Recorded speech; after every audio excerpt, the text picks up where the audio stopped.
വൈക്കം മുഹമ്മദ് ബഷീറിൻ്റെ അറിയപ്പെടാത്തൊരു കൃതി കമാൽ എന്ന് പറഞ്ഞൊരു കൃതി ചന്ദ്രിക ആഴ്ചപ്പതിപ്പിൽ അച്ചടിച്ചു വന്നിരുന്നു.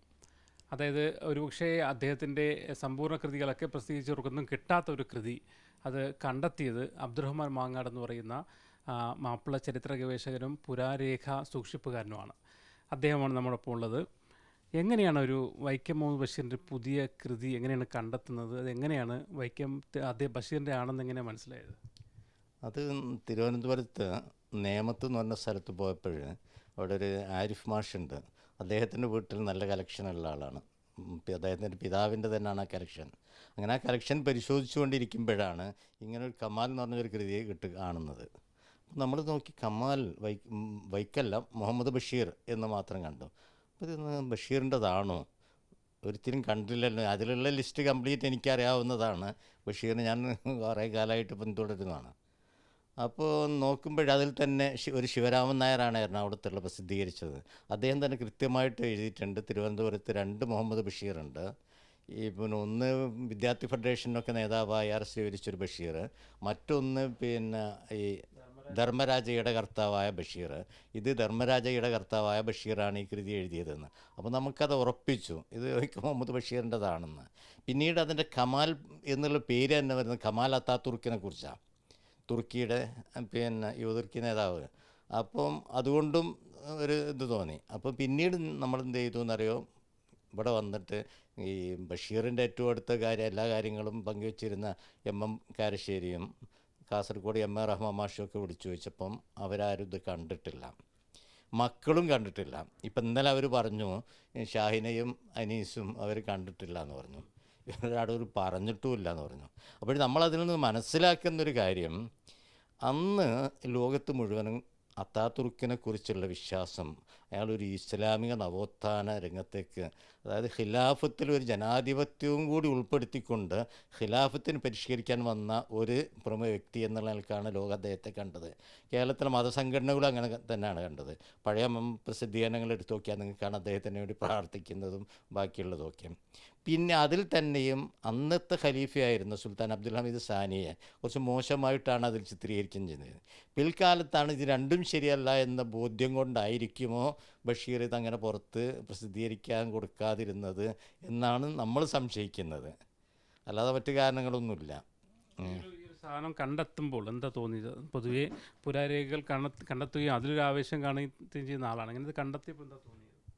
അത് കണ്ടെത്തിയപ്പം അങ്ങനെ പ്രത്യേകമായിട്ട്, കാരണം ഞാൻ 1890-കളിലൊക്കെയുള്ള കേരളത്തിലെ പത്രങ്ങളും പ്രസിദ്ധീകരണങ്ങളും ബാക്കിയുള്ള എല്ലാം കളക്ട് ചെയ്ത് കണ്ടെത്തുന്നൊരു സ്വഭാവമുള്ളത് കൊണ്ട് തന്നെ പ്രത്യേകമായിട്ടൊന്നും തോന്നിയിട്ടില്ല. പക്ഷേ ഇത് എന്തുകൊണ്ട് ബഷീർ സമ്പൂർണ്ണ കൃതികളിൽ ഇത് ഉൾപ്പെടാതെ പോയി എന്ന് അന്വേഷിച്ചു ആലോചനയിൽ വന്നു. അപ്പോഴാണ് ബഷീറിൻ്റെ തന്നെ ഈ ഇക്ബാൽ കവിതകൾ ട്രാൻസ്ലേറ്റ് ചെയ്തിട്ടുണ്ട്.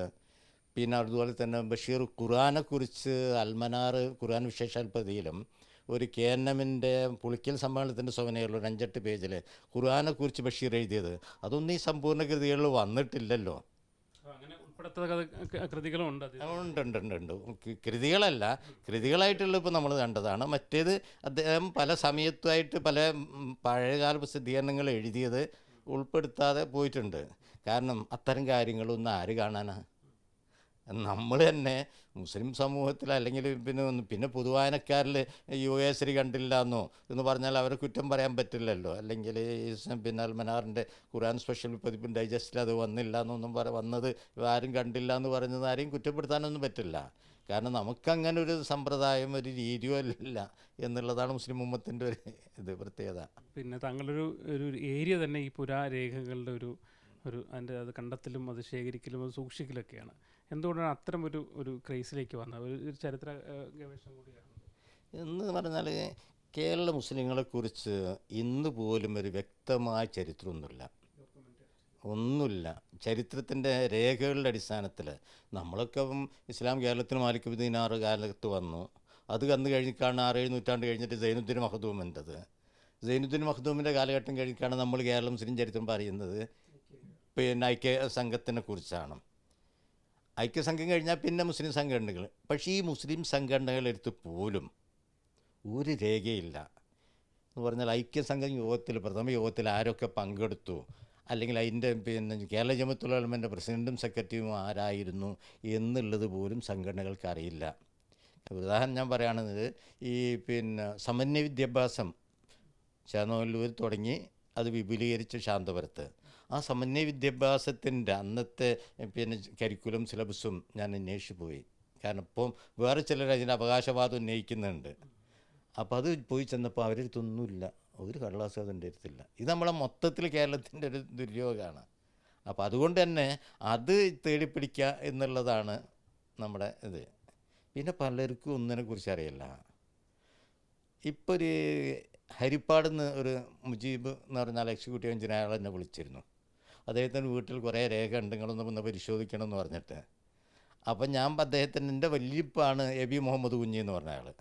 അപ്പം ഞാൻ AB മുഹമ്മദ് കുഞ്ഞി ധാരാളം എഴുതിയ മനുഷ്യനാണല്ലോ, എൻ്റെ അടുത്ത് തന്നെ അദ്ദേഹത്തിൻ്റെ ഒരു 5-8 ലേഖനങ്ങൾ ഞാൻ അയച്ചു കൊടുത്തു. അദ്ദേഹം പറയാം, അപ്പോൾ അവരത് കണ്ടിട്ടില്ല, ഒന്നും കണ്ടിട്ടില്ല എന്നുള്ളതാണ്. ഇതാരെയും കുറ്റപ്പെടുത്താൻ പറ്റില്ല. നമ്മുടെ സമൂഹത്തിന് ഇപ്പം എൻ്റെ അടുത്ത് എന്തൊക്കെ ഉണ്ടെന്ന് എൻ്റെ മക്കൾക്ക് അറിയുന്നില്ല. അതാണ് നമ്മളൊരു ഇത്. ഈ ഒരു സഭയ്ക്കിടയിൽ എന്തൊക്കെയാണ് നിങ്ങൾ ശേഖരിച്ച് എത്തിയിരിക്കുന്നത്? ഈ പരിഭാഷകളടക്കമുള്ള ഒരുപാട് കാര്യങ്ങളില്ലേ? അത് മായൻകുട്ടികളയുടെ ഖുർആൻ പരിഭാഷ എൻ്റെ അടുത്തുണ്ട്. അതിന് 6 വാളിലാണ് ഇറങ്ങിയത്, 5 വാളിലും എൻ്റെ കൈവശമുണ്ട്. അതുപോലെ തന്നെ കേരളീയനായൊരു പണ്ഡിതന് 3 ഭാഷയിൽ, വിദേശ ഭാഷയിൽ ഖുർആൻ പരിഭാഷ എഴുതിയിട്ടുണ്ട്. Hausa, Yoruba, English. Basheer Mohideen എന്ന് പറയുന്ന ആൾ, അദ്ദേഹം അത് 3 എൻ്റെ അടുത്തുണ്ട്. അതുപോലെ 3 പേര് കവിതാരൂപത്തിൽ എഴുതിയിട്ടുണ്ട്.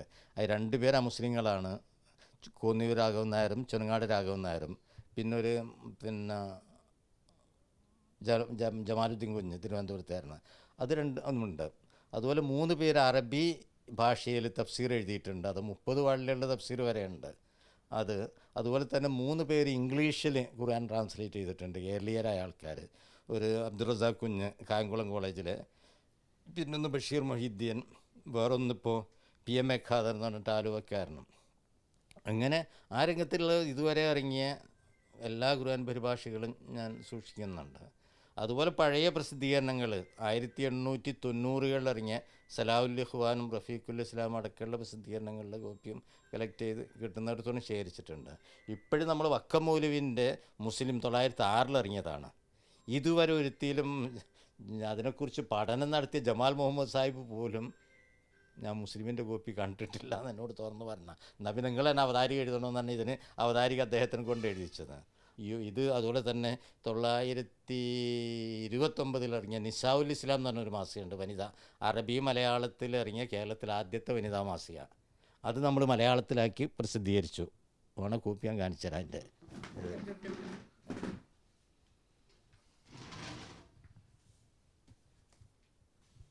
ഇതാണത്, നിസാഉൽ ഇസ്ലാം. അറബി മലയാളത്തിലായിരുന്നു, അത് നമ്മൾ മലയാളത്തിലാക്കി. കാരണം ചരിത്രകാരന്മാർക്കും പഠിതാക്കൾക്കും ആ കാലഘട്ടത്തിലെ സ്ത്രീ വിദ്യാഭ്യാസത്തിനെ കുറിച്ചും ഒക്കെ, അല്ലെങ്കിൽ ഈ സ്ത്രീകളുടെ മുന്നേറ്റത്തിന് വേണ്ടി എന്തൊക്കെ ചെയ്തു, ശ്രമം നടന്നു എന്നൊക്കെ പഠിക്കുന്നവർക്ക് ഇത് അത്യാവശ്യമാണല്ലോ. അപ്പോൾ അത് നമ്മൾ മലയാളത്തിലാക്കി പ്രസിദ്ധീകരിച്ചു. എൻ്റെ കോപ്പി ഇപ്പം കഴിഞ്ഞു, കോപ്പി ഇല്ലാനോ. പ്രസിദ്ധീകരണങ്ങളൊക്കെ തന്നെ കണ്ടുപിടിച്ച് അത് പിന്നാലെ നടന്ന് അത് തന്നെ. അതിപ്പം ചിലപ്പോഴ് യുവകേസരി എന്ന് പറഞ്ഞ ഇടവെന്നിറങ്ങിയതാണ്, അത് 5 വർഷം നടന്നിട്ടുള്ളൂ. അത് അവിടെ പോയപ്പോൾ യാദൃശ്ചികമായ ഒരാൾ അതിൻ്റെ കോപ്പി എനിക്ക് തന്നു. അതുപോലെ ന്യൂ അൻസാരി എന്ന് പറഞ്ഞത് ആ കാലഘട്ടത്തിലാണ്. ഓക്കെ, അത് ഈ ഒരു സ്ഥലത്ത് പോയപ്പം പള്ളിയിൽ ഇതിൻ്റെ കോപ്പി കണ്ടു.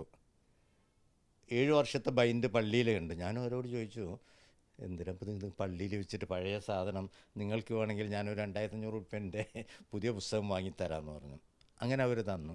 ഇങ്ങനെ ഓരോരുത്തരും കാണുമ്പോൾ പിന്നെ അതിനെക്കുറിച്ച് നമുക്കൊരു ധാരണ വേണം, ആ കാലഘട്ടത്തിൽ എന്തൊക്കെ ഇറങ്ങിയിരുന്നു എന്നുള്ളത്. ആ ധാരണയില്ലാത്ത ആൾ തിരഞ്ഞു നോക്കിയാൽ നടക്കൂല. കാരണം അന്നത്തെ പേരുകൾ പോലും മുസ്ലിം ടച്ചില്ലാതെ, മലയാള രാജ്യം, കേരള ചന്ദ്രിക, സാരസൻസ്, ഐക്യം, ഇങ്ങനെ പേരിലുള്ള അറിയപ്പെടുന്നുണ്ട്, പലതുമുണ്ട്. അപ്പം കേരള ചന്ദ്രിക എന്ന് പറഞ്ഞാലോ മലയാള രാജ്യം എന്ന് പറഞ്ഞാലോ ഒരു മുസ്ലിം പ്രസാധകർ, മുസ്ലിം പ്രസിദ്ധീകരണമാണെന്ന് നമുക്ക് തിരിച്ചറിയാൻ പറ്റില്ല. അപ്പം നമുക്കതിനെക്കുറിച്ച് വ്യക്തമായ ധാരണ ഉണ്ടെങ്കിൽ മാത്രമേ അത് കണ്ടെടുക്കാനും പറ്റുള്ളൂ. ഇപ്പം പോയപ്പം തന്നെ നമ്മൾ ഈ മുഹമ്മദ് കണ്ണ് എന്ന് പറയുന്ന ഒരാളുണ്ട്, നമ്മൾ MM ഹസൻ്റെ മൂത്താപ്പായിട്ട് വരും, വല്യുപ്പൻ്റെ ജ്യേഷ്ഠനാണ്. അത് ഈ ചരിത്രത്തിലുണ്ട്. അതിനെക്കുറിച്ച് അഹമ്മദ് ഖണ്ണ അദ്ദേഹം എഴുതിയൊരു കുമാരി സഫിയ ഇതിലൊക്കെ ആരാമത്തിൽ വന്നിട്ടുണ്ട്. കുഞ്ഞാലി മാഷ് അത് എഴുതിയിട്ടുണ്ട്. ഗംഭീരമായൊരു വർക്കാണ് അദ്ദേഹം നടന്ന് 1923 അദ്ദേഹം മിത്രം എന്ന് പറഞ്ഞിട്ടൊരു പ്രസിദ്ധീകരണവും നടത്തിയിരുന്നു. അപ്പോൾ അതിൻ്റെ കോപ്പി എനിക്ക് കിട്ടി, നമ്മുടെ അടുത്തുണ്ട്. ഈ തിരുവിതാംകൂർ ഗാന്ധി എന്നുള്ള പേരിലൊക്കെയാണ് അന്ന് അയാൾ അറിയപ്പെട്ടത്. അങ്ങനെ ഒരാളെക്കുറിച്ചും അദ്ദേഹം ഐക്യസംഘത്തിൻ്റെ നേതാവും ഒക്കെ മൗലവിൻ്റെ സമകാലികനും സുഹൃത്തായിരുന്നു ഒക്കെ അറിയാമെന്നുള്ളതല്ലാതെ അദ്ദേഹം അവരൊക്കെ എങ്ങനെ എന്തൊക്കെ ഇറക്കി എന്നുള്ളതിനെക്കുറിച്ച് നമുക്ക് ഈ പഴയ പ്രസിദ്ധീകരണങ്ങൾ കിട്ടുമ്പോഴാണ്, കൈമാറ്റത്തിന് കിട്ടിയെന്ന് പറഞ്ഞിട്ട് കൊടുക്കുമ്പോഴാണ് ഇങ്ങനെ ഇങ്ങനെ പ്രസിദ്ധീകരണങ്ങളൊക്കെ ആ കാലഘട്ടത്തിൽ ഉണ്ടായിരുന്നല്ലോ എന്ന് നമുക്ക് മനസ്സിലാവുക. ശരിക്കും ഇത്തരം കാര്യങ്ങളൊക്കെ ശേഖരിക്കാനും മറ്റുമൊക്കെ കുറേ കൂടി ഗൗരവപ്പെട്ട ഒരു സമീപനങ്ങൾ ഉണ്ടാവേണ്ടതില്ല അല്ലേ? ആ സമീപനം അതിൻ്റെ ഒരു നല്ലൊരു സമീപനമാണ്. ഇപ്പം കാലിക്കറ്റ് യൂണിവേഴ്സിറ്റിയിൽ CH മുഹമ്മദ് റായ് ചെയറിൻ്റെ കീഴിലുള്ള ഒരു മാപ്പിള ഹെറിറ്റേജ് ലൈബ്രറി ഉണ്ട്. ആ ലൈബ്രറി ആ രംഗത്ത് ഇപ്പോൾ ഒരു 10-75% മുന്നോട്ട് പോയിട്ടുണ്ട് എന്നുള്ള വിശ്വാസമാണ് എനിക്ക്. എൻ്റെ ഇതിൽ തന്നെ എനിക്ക് ആദ്യം മുതൽക്ക് എല്ലാ പ്രസാധകന്മാരും ഫ്രീ കോപ്പി അയച്ചിരായിരുന്നു. നമ്മളതെന്താക്കും, ഞാനൊരു വർഷം കഴിഞ്ഞാൽ അത് ബൈൻഡ് ചെയ്യും എല്ലാം. ആൾക്കാർ അതിനെക്കുറിച്ച് ഭ്രാന്തെന്ന് പറയും. ഇതെപ്പോഴും ഇവിടെ പ്രബോധനം മാത്രമേ ഉള്ളൂ, ബാക്കിയെല്ലാം ഞാൻ ചെയറിൽ കൊടുത്തു. ഇപ്പം കോഴിക്കോട് നിന്ന് ഇറങ്ങിയ അൽ ഇർഫാദ് എന്നാണ് 28 വർഷം ഇറങ്ങിയത് ആ പ്രസിദ്ധീകരണങ്ങൾ. നിങ്ങൾക്കിപ്പോൾ എവിടെ അന്വേഷിച്ചാലും അവർ ഓഫീസ് തന്നെ എവിടെ ആയിരുന്നു ചോദിച്ചാൽ ആർക്കും ഒന്നും അറിയില്ല. പക്ഷെ നമ്മളത് ചെയറിൽ സൂക്ഷിക്കുന്നുണ്ട്. അങ്ങനെ എല്ലാവരും ബൈൻഡഡ് കോപ്പി ഉണ്ട്. പ്രബോധനമായിരുന്നാലും ബുൽബുലായിരുന്നാലും നുസ്രത്തുൽ-അനാമായിരുന്നാലും അങ്ങനെ എല്ലാ പ്രസിദ്ധീകരണങ്ങളും. അതുകൊണ്ട് തന്നെ അവിടെ ധാരാളം പേര് വരുന്നുണ്ട്. അത് എല്ലാവരും ഉണ്ടാക്കുന്നതിന് പകരം ആ ഉള്ളതിനെ നമ്മളൊന്ന് ഒരു മുസ്ലിം സമൂഹത്തിൻ്റെ കൂട്ടായ്മയായിട്ട് അത് വളർത്തിക്കൊണ്ടുവരാണ്. നമ്മളടുത്ത് കണ്ടമാനം കയ്യെഴുത്ത് പ്രതികളുണ്ട് പണ്ടൊക്കെ. അത് സൂക്ഷിക്കണമെങ്കിൽ നല്ല ഒരിത് വേണം. ഞാനൊരു ഐഡിയ പറഞ്ഞു, കേരള മുസ്ലിങ്ങളെ ആചാരവും സംസ്കാരവും വെളിപ്പെടുത്തുന്ന ഒരു ആർക്കൈവ്. അതിൻ്റെ ഇപ്പം പഴയ കാലത്തുള്ള മുസ്ലിം സ്ത്രീകളുടെ വേഷവിധാനങ്ങൾ, വസ്ത്രധാരണ രീതികൾ, മറ്റ് അവരുടെ വീടുകളിൽ ഉപയോഗിച്ചിരുന്ന ഉപകരണങ്ങൾ, ഇതൊക്കെ സൂക്ഷിച്ച് ഭദ്രമായി പ്രദർശിപ്പിക്കുന്ന ഒരു സംവിധാനം വേണമെങ്കിൽ അതിനൊക്കെ ലക്ഷക്കണക്കിന് ഉറുപ്പിൻ്റെ വേണം. നമുക്ക് ഐഡിയ ഉണ്ടായിട്ട് കാര്യമല്ലല്ലോ. അതാണ് എൻ്റെ ഇത്. എന്തായാലും ചരിത്ര ഗവേഷണം അല്ലെങ്കിൽ ആ ഒരു പുരാരേഖകൾ നമ്മൾ പിന്നാലെ പോകുന്നതിൻ്റെ ഒരു ഫലമായിട്ടാണ് ഈ ബഷീറിൻ്റെ തന്നെ അറിയപ്പെടാത്തൊരു കൃതി കൂടി രംഗത്ത് വന്നിരിക്കുന്നത്. എന്തായാലും കൂടുതൽ ഈ മേഖലയിൽ മുന്നോട്ട് പോകാൻ കഴിയട്ടെ എന്നുള്ള ആശംസിക്കുകയാണ്. ജയ്സൽ ബാബു പിലാശ്ശേരിക്കൊപ്പം മുഹമ്മദ് അസ്ലം, മീഡിയ 1 കോഴിക്കോട്.